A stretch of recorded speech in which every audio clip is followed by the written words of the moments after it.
mana perhitungan di akhirat kelak orang yang tak pernah kenal Islam? Contoh masyarakat pribumi yang jauh daripada dunia luar.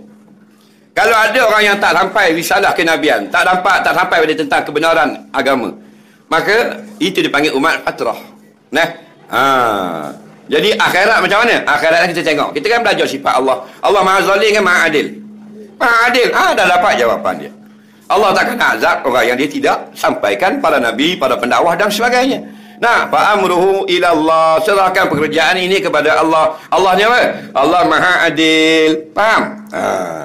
Yang Allah azab ni orang-orang kafir yang sampai dah orang Islam, duduk bersama orang Islam, ada masjid, ada pendakwah, ada nabi, mereka tidak juga menerima Islam, itu akan diazab oleh Allah.